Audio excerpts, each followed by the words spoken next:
going on, you guys? Like, what you guys to the channel? It's your boy Big Dog back with another one take review. Today I got one for Euphoria season 2, episode 7.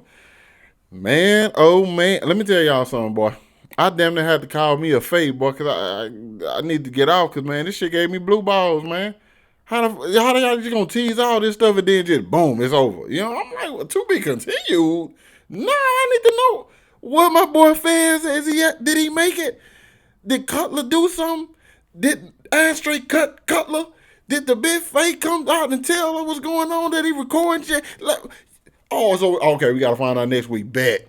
Hey, y'all, they wild for that, man. They know they wild for that, man. But this episode was pretty much highlighted by my girl, one of my favorite top two favorite characters. I already know your boy love Lexi, man. Love Lexi, you know what I'm saying? My boy Fezco, that's my dog. You hear me?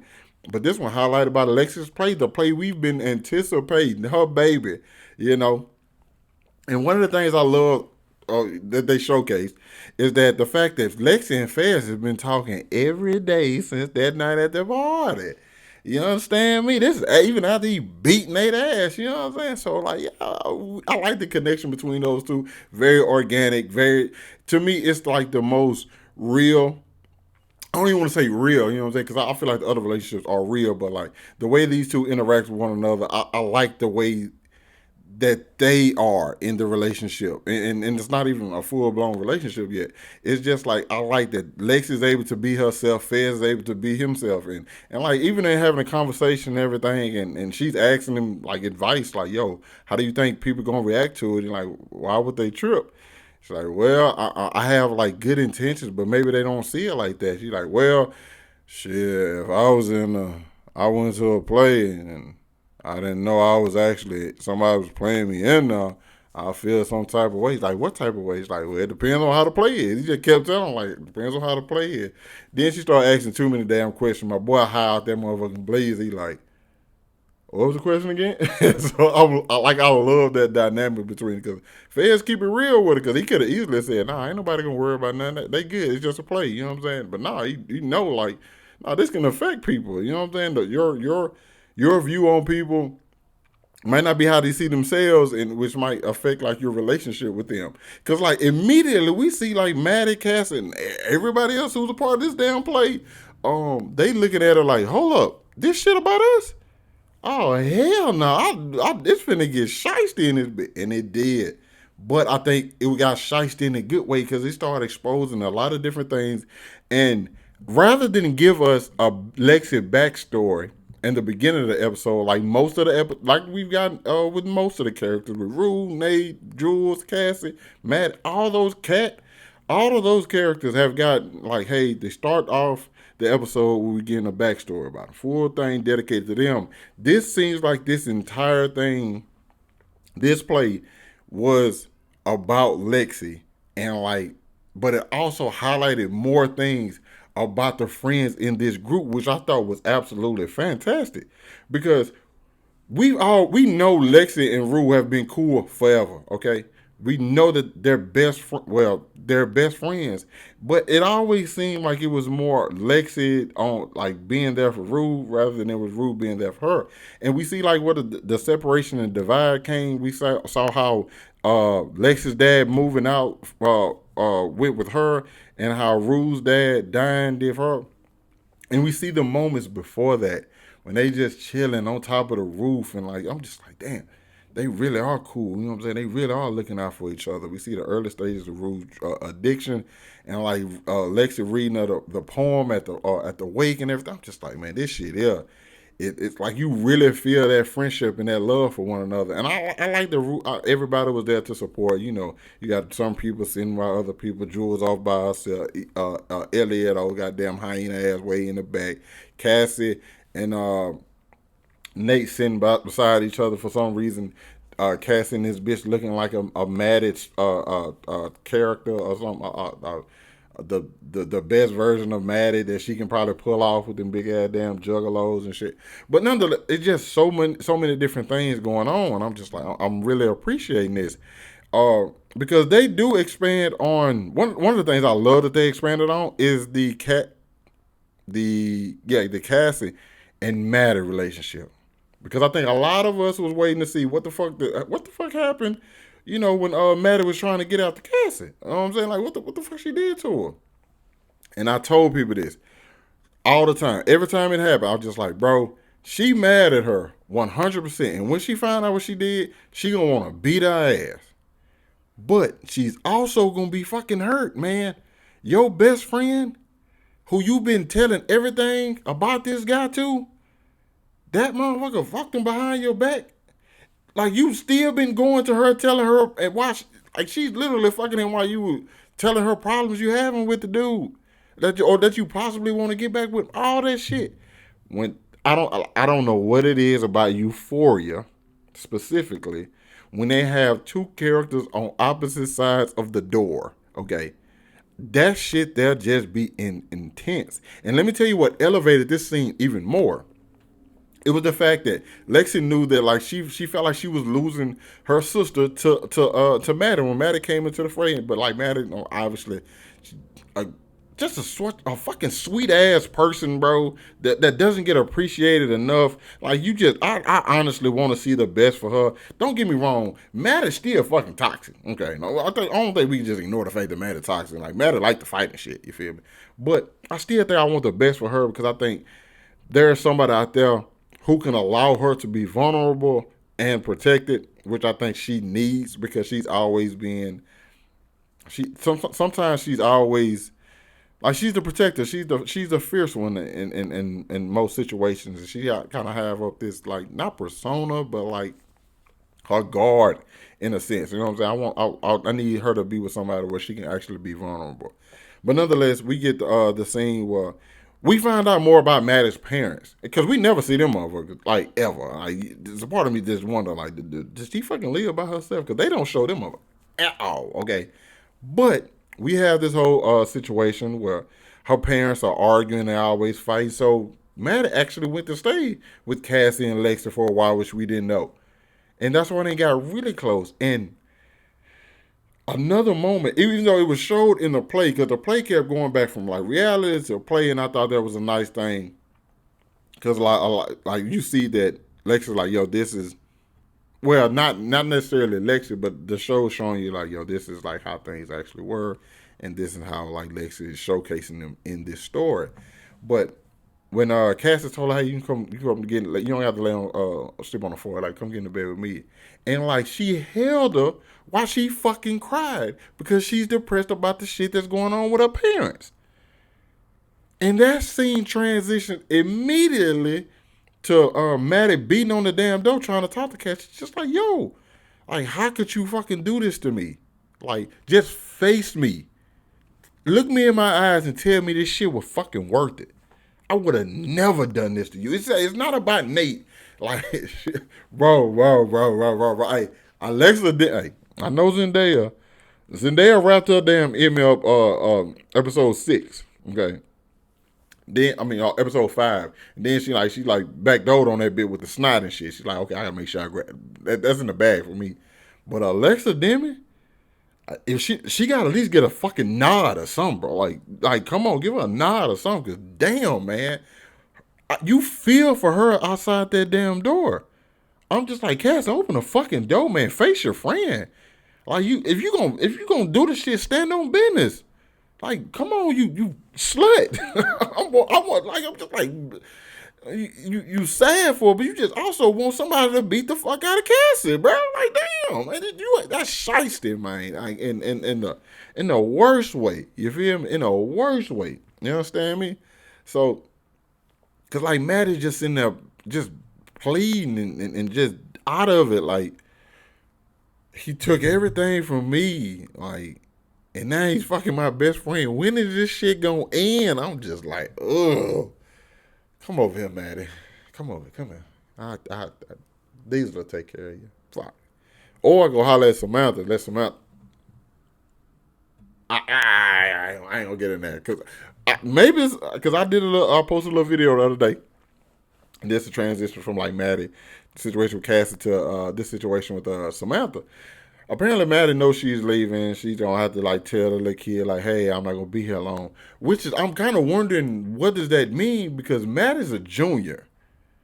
So is Maddy transferring somewhere else for a senior year, or just what's going to be the deal with that? Because that was her telling Samantha like, I'm about to like leave and everything, and like, oh dude, the kid like you gonna break his heart or whatever. I'm like, okay.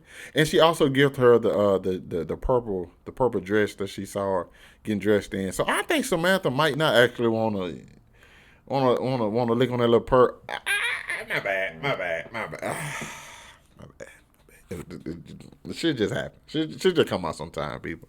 You know what I'm saying? But like, yeah, maybe not. Maybe she was just like, you know what I'm saying, being like the mentor, and don't have no ulterior motives. I could be wrong. She still could. Cause somebody pointed something out to me. They said Samantha made sure she said that she clarified that Maddy was 18. So she might still want to do something. I don't know. And we gonna find out a little bit later. I think in the next episode, which is probably gonna blow the fucking doors off of everybody. It's crazy. Now we have a moment with Kat, and this is probably one of the weirdest ones because it's just like played in the background. I honestly don't think we'll see the girl who plays Kat character next season. She's gonna transfer school or something. I think they're gonna write her out the show. Whatever happened with her on set with the writer or showrunner or whatever, I think they're pretty much like, because I think whatever her storyline was is done. That character's done. Whatever they was going, or whatever they was going to do with it is done. They out of there. So I don't plan on even seeing her no more because they showed her little stuff from like the cat outfit and everything. They showed that, but it went nowhere. Like it wasn't even like highlighted or mentioned by LEXI at all. So I'm thinking like, okay, yeah, that's probably done for. Another thing I like about the Rue and LEXI relationship is that she looked at Rue as the first person who actually saw her. You know what I'm saying? Rue was the first person who really noticed her because she was very, very self conscious. Because, hey man, 433 days, she was waiting on what is it called? Not puberty. Is it puberty? Is that the word? Whenever Cassie titties got big, you know what I'm saying, when she was younger, she was waiting, like Maddy, not Maddy, LEXI was waiting on that to happen for her. Like it didn't come. And so she kind of like felt off about that, but you know, Rue was there for her at the time, and she said something that was like slick. She was like, "Well, I don't want to be known for just my body anyway," you know. And I just like the way she displayed Cassie's character because that's who fuck Cassie is. Cassie, all about the attention. She just looking for validation from outside the outside world and everything like that. She ain't really. Cassie has nothing to fucking offer but them big ass juggalos, okay? And she probably know how to ride some dick. I'm just saying, Cassie been fucking for a minute, so she probably know how to ride a little bit dick. Whatever. I could be wrong. But I'm just saying. So that's all she like has, and like LEXI character seem to have all this substance to her, but like nobody was noticing it, not even our own mother, who I have to say I love that. Hey, shout out to my Dukes, man. My Dukes came through. My Duke, hey bro, they got a dude playing my Dukes. You hear me? She drinking off dump. You already know my Dukes drink. You know what I'm saying? She keep a bottle. My Dukes keep a bottle. She didn't give a fuck though. She loved how LEXI was doing this shit. She was so proud of her baby. Every time you see her, she was either crying or clapping, cheering. I'm talking about like that's, hey bro, if your mama don't support you like my Dukes, man, get you a new mama. Fuck. That's what I say. Get you a new mama. Because she was coming through for her baby. I'm like, damn, I really appreciate that. And I appreciate seeing like the family moment between them because you had the moment where Lexi's also going back over her life. She's seeing the moment with her dad, and her dad fucked up. She don't even want to get in the car with him. And then she's crying in the back, the ice cream falling, and it's just like she's in so much pain. But I always kind of felt, and this goes back to like Rue being a person who actually saw her, because a lot of times it felt like LEXI was invisible. You know what I'm saying? Either she was invisible or she never really spoke up. We know she never spoke up about a lot of situations. You know what I'm saying? But she saw everything. She just didn't speak up about it. And so you see all of that. But I also like the moment where the family's in there dancing, Cassie, LEXI, her mama, daddy, and like it's just her and her daddy, and it just becomes them two, and my dude's just looking out, just like crying, because like she see this is Lexi putting her life and everything she's been going through and everything she's been seeing, everything she's been dealing with on the table for everybody to see. Granted, a lot of people in the crowd don't know what's going on with her, but her friends do. Her friends, like, my bad. Her shit. Her friends get it. You know what I'm saying? Especially her mama, because I think her mama has definitely been paying attention to Cassie. Like Cassie is the looker. You feel me? So like that's the one she flaunted. Even though Lexi has all these different, so much to her that it could be completely unappreciated. Now, speaking of my dukes, shout out to Rue Mama for stop saying. I know a lot of people was ready for, hey, stop. You got to stop taking Rue shit, man. I know a lot of people like was hitting me up like, hey, Diesel, man, Rue Mama, I fuck with her, but like she don't seem like a black mama. Like she way too lenient. You know what I'm saying? She be like Rue get away with some shit. Like she don't talk like she be want to be too soft. She not this episode. She like, I'm paraphrasing, but she like, hey Rue, man, fuck out of here, bro. If you just gonna kill yourself, I can't stop you no more. You know what? I'm not even finna try. Do what you do. Rue like, but you're like, yeah, if you want to do drugs, do whatever. I don't give. Like honestly, I don't give a fuck no more. Yes, like I said, obviously I'm paraphrasing because she didn't say it that blunt, but I think my Dukes done had like a revelation. She just like, man, I can't. What am I supposed to do? I'm supposed to keep stressing out because my child don't want to live. Like I done gave you all the care in the world, all the care in the world. Like I'm bathing your shitty booty ass. Okay, I'm crying with you. I'm crying for you. Like all of that. I can't do it. Okay, because I'm neglecting my other baby. And if I got a choice, whether to lose two daughters or one, I'm focusing on saving Gia. She's like, well, Mama, Gia, I ain't. Gia got D's in math. I go to get Gia up every morning. Gia already up on the phone. Like, nah, you don't see what's going on, Rue, because you only think about yourself. And Rue's like, nah, that's not true. It's like, nah, Rue, it is. Like, you need to realize that. And I think I'm ready to see what they do with that next episode. Also, they really ain't doing too much with Rue and Jules right now. You know what I'm saying? It's just like, because they ain't talking. So I'm kind of seeing how that, I want to know how that whole thing's going to like settle out. Because I don't think it's going to be, they might become back cool. I don't think they're going to move forward with a relationship. I think we're better off as friends. You know what I'm saying? I think they're going to at least establish just the friendship right now. And the fact that like Rue still has to get Laura her fucking money, which kind of like flying under the radar, but I guarantee you won't fly under the radar next episode because somebody finna get active. I don't know if it's the goddamn dude like he say white power every morning he wake up, but I don't know. You know what I'm saying? Something finna happen with that whole situation. It just, and I like the fact that they didn't bring it up at all because it kind of like gets out of your mind, and then boom, when it does happen, you're gonna be like, oh fuck, I forgot about this, you know. But whew, we got we cut to some shit going on with like Cassie and Nate and shit, and her like basically giving herself to him. It's like, I'm gonna do whatever you want me to do. I'm gonna do what you want me to do, Big Daddy. I honestly feel like Nate can pimp Cass out if he wanted to, and she'll just go for it. You know what I'm saying? As long as he just kiss her at night and tell her he love her, she'll probably go for it. Cause I feel like she want to be loved. You letting this motherfucker dress you, and he don't do nothing but dress you like his ex. You know what I'm saying? Like what you on, shorty? Like shorty, you don't see it. You don't see what's happening here. Like she just a fucking dunce, bro. Like it's crazy how fucking stupid she is. And I'm loving how this play is going. Lex is just completely. I need to know who the fuck, what school they went to, and what's the budget. Cause the budget on it big gotta be, but bro, this shit Broadway. This jump, I don't know what school had the budget to put on this play. I don't know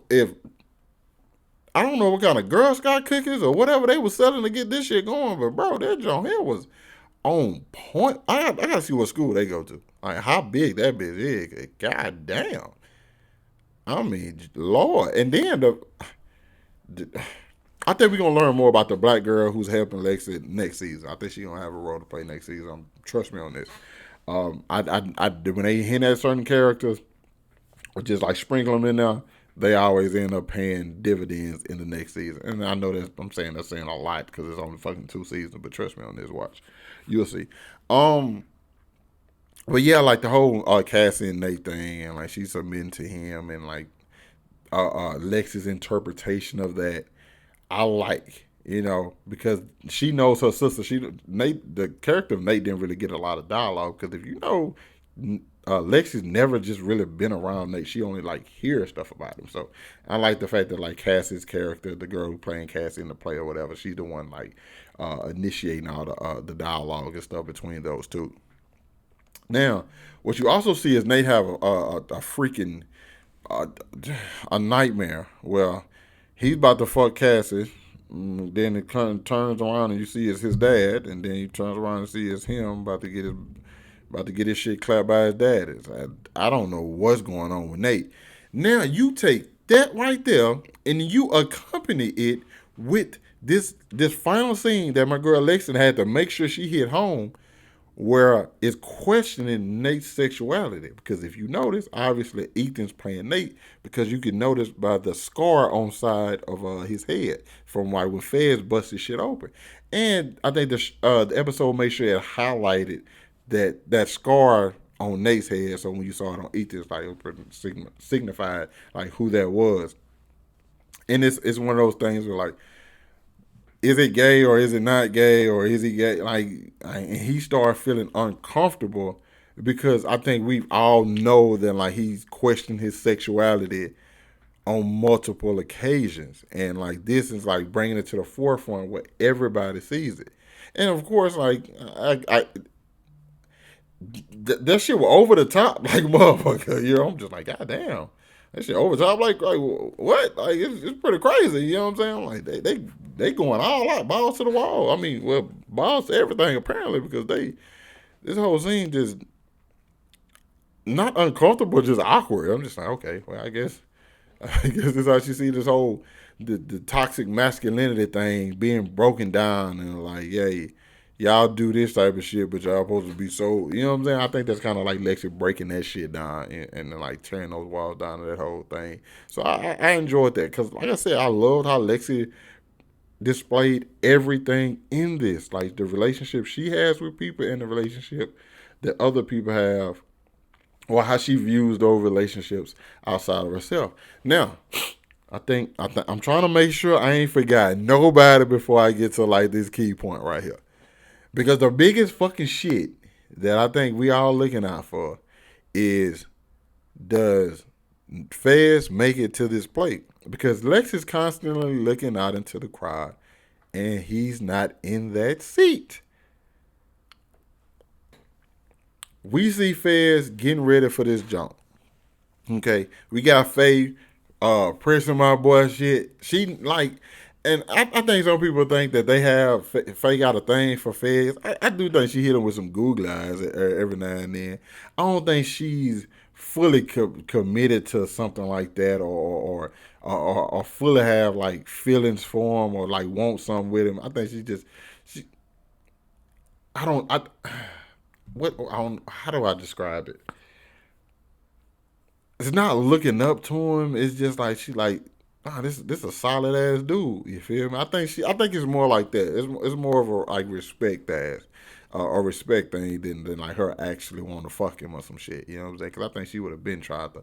You know what I'm saying? I mean, you see them big ass lips. She was like, hey, look at my lips. You want me to? You know what I'm saying? She would have said some shit like that. And that's the same type of scene. Seem like the type of person Faye is. But Cutler little hoe ass pull up. He trying to get shit going. Fans like getting ready. Now here's the thing. I know the time frame. The show is deliberately messing with the time because Fez shoots a text to Lexi and says, "I'm on my way." She said, "I saved you the best seat in the house." Here's the weird part. because I think that was before the play. Because like you see him getting ready all throughout the day, but you also see like the play going on. I don't think those things aren't happening at the same time because that wouldn't make sense. Because by the time he fully dressed, the play's fucking ending. Okay, and I don't think he would show up to the end of the play. So whatever happened to Fez, if something happened before the play. All right, because I think old girl told him, hey, the guy never picked up his tickets at Will Call and everything like that, and we never see him take that seat. Personally, I think this is just a belief or just want from me in general, bro. This is just literally me being hard headed and naive or whatever you want to call it, or just like living in a fantasy fucking world that Fez is already there. He's just in the crowd somewhere where Lexi doesn't see him. And he's not at the seat where she thinks he's at. That's it. Or he's backstage somewhere. Something like that. You know what I'm saying? This is me being completely naive. Now, me being realistic, we already seen Ashtray grab a knife. He pieced some shit going on between Faye and Color. Something happened, bro. Whether Ashtray stabbed him, Faye came out and said, hey, this guy's like wearing a wire. He's recording you. He's trying to get some shit on you. And shit go left there. Fez get caught up by Lori's people because like, hey, what's going on with your friend? I need my fucking money. It's so, bro. The fact of the matter is, if we, like I said, I don't want to be realistic, but let's be realistic here.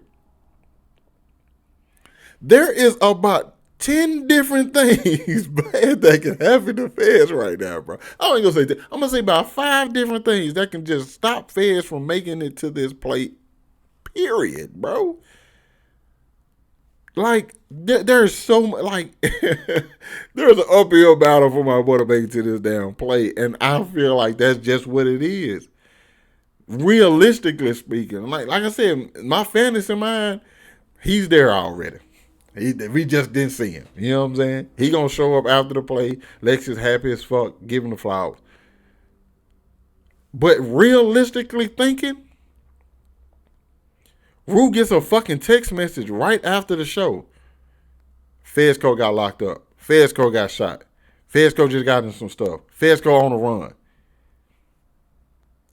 And because Rue obviously gonna, I feel like Rue, they're highlighting Rue and Lexi's relationship, and Rue's obviously gonna congratulate about it, but she go like, Fez didn't make it, and you're like, well, I'm sorry, but so and so happened to Fez. Like you just fucking knew it was gonna happen, man. You just know it's gonna happen. You don't want it to, because I don't fucking want it to. But fuck, ain't nothing I can do about it. It's still gonna happen. It's still gonna happen. I hate it. I honestly, God, hate it that it's gonna happen. You feel me? Because I'm just like, fuck, man. They just, and it's something that Lexi even said, bro. She's like, when things, I feel like things are going great, it just gets snatched away from me. You know what I'm saying? I just know it's gonna get snatched away. I'm kind of like the same way. I ain't gonna say I'm pessimistic, but I'm a type of person. If something's going good for me, if like I have multiple good things that happen in a row, I get nervous. Like my anxiety get real bad. So I'm like, fuck, something's bad about to happen now. Damn. Like let's say I hit on the dice or some shit. You feel me? I'm good. Fuck, something finna tear up. Something finna happen. I'm finna get put, like something bad finna happen. I just know I'm never allowed to just be happy for a long period of time before something tragic or just terrible happens. And I think Lex is the same way. And this is her high. This is her highest of highs right now. And the person that she's been talking to every single day, so happy to talk to about this. So the person she told about this, been expressing this play to, he's not there to see it because something bad happened to him. So when she after this play's over, crowd going crazy, yeah, hell yeah. Cassie and breathing on glass, mad as fuck. I don't know what she finna do. She probably finna get real shot because they just kicked her the fuck out. It is what it is. I mean, easy come, easy go. But but I'm like, Lexi's at a high, and I just know for a fact Like she's she's a fan favorite character, and I think most people would agree. Like she's super lovable, and we want something good to happen to her. This is the good. This play, that's the good. But I guarantee you, her whole fucking world come crashing down next episode. Cause something happens. I don't want it to, man. I don't even like speaking the shit into existence, bro. But I just know the shit gonna happen, man. Fucking son of a bitch, man. Fuck me, bro. Fuck me, man. But yeah, man, that's just what it is. I can't do nothing about it, people. You can't do nothing about it. There you have it, bro. Fuck, man. I really don't want that to happen, but bro, that's just what it is, man. I think I covered everything.